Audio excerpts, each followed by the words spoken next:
이 길 오른쪽에서 목줄을 하지 않은 검은색 개가 등장을 하고요. 산책 중이던 하얀색 소형견 2마리 중에 1마리를 심하게 공격을 해요. 제가 이 기사랑 정말 유사한 사례를 실제로 수행을 했었어요. 개물림 사고가 발생을 했는데 사람을 물지 않고 개가 내 반려견만 문 경우예요. 얼마 전에 목줄을 하지 않은 개가 산책 중이던 다른 소형견과 그 견주를 공격한 사건이 있었어요. 기사를 한번 보면요. 이 길 오른쪽에서 목줄을 하지 않은 검은색 개가 등장을 하고요. 산책 중이던 하얀색 소형견 2마리 중에 1마리를 심하게 공격을 해요. 그리고 견주가 이를 막아서자 견주의 몸통 부분도 물고 질질 끌고 가는 모습이 확인이 되는데요. 이 사고로 소형견 2마리 중에 1마리는 죽고 1마리는 크게 다쳐서 수술을 받은 것으로 알려졌고요. 그리고 견주도 전치 3주의 상해를 입었다고 해요.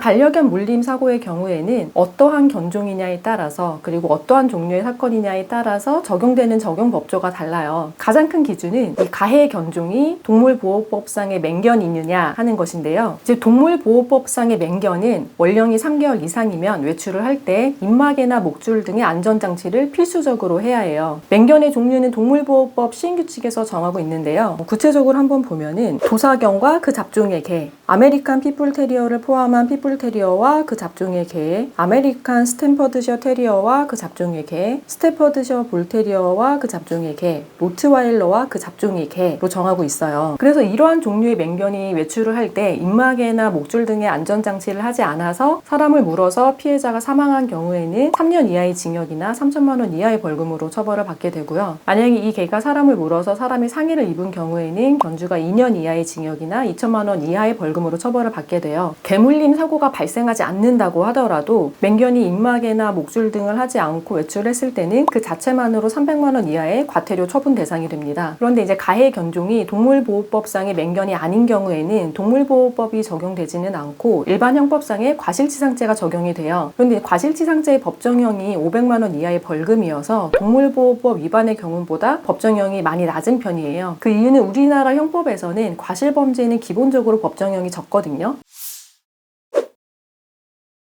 그리고 이 사례도 보면은 이 가해 견종이 동물보호법상의 맹견은 아니라고 해요. 기사를 보면은 이 가해 견종은 아메리칸 분리 믹스견이라고 하거든요. 제가 이 기사랑 정말 유사한 사례를 실제로 수행을 했었어요. 제 의뢰인이 소형견을 데리고 산책을 하는데 가해 견종이 반대쪽에서 산책을 하고 있었고 근데 상대의 개는 대형견이었고요. 가해 측의 개가 제 의뢰인의 소형견을 보고 흥분을 해서 소형견을 공격하려고 하고 제 의뢰인이 본인의 반려견을 보호하려고 하니 의뢰인까지 물어서 의뢰인이 큰 상해를 입었던 사건이에요. 결론 먼저 말씀드리면 가해견주에게 과실치상죄가 인정이 되어서 과실치상죄로 처벌을 받았는데요. 그 가해견주의 주장은 이거였어요. 내가 당시에 목줄을 하고 있었고 그리고 내 개는 동물보호법상의 맹견이 아니어서 입마개 의무가 없다. 그러므로 입마개를 하지 않은 거는 내 과실이 아니다 라는 주장을 했었어요. 그런데 동물보호법상의 맹견이 아니라고 해서 입마개를 하지 않은 것에 대해서 면책이 주어지는 거는 아니에요. 동물보호법상의 맹견의 경우에는 입마개랑 목줄을 하지 않은 것 자체만으로도 아무런 사고가 발생하지 않아도 과태료 처분을 함으로써 조금 더 강하게 규정을 하고 있는 거고요. 동물보호법상의 맹견이 아니라고 하더라도 입마개를 하지 않아서 개물림 사고가 발생했으면은 과실치상죄가 성립할 수 있는 거죠.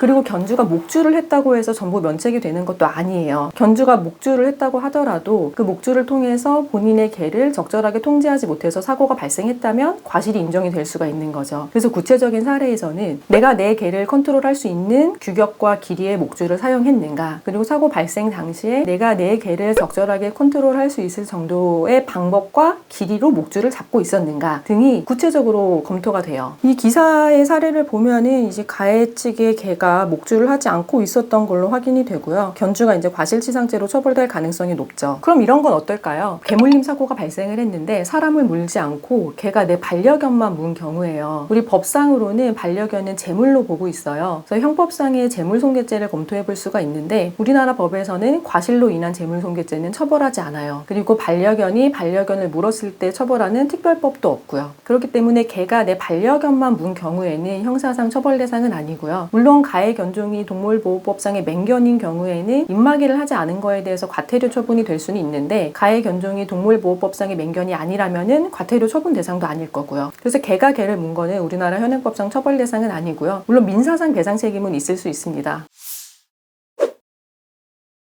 궁금한 점 있으면 댓글로 남겨주시고요. 구독과 좋아요도 많이 부탁드립니다.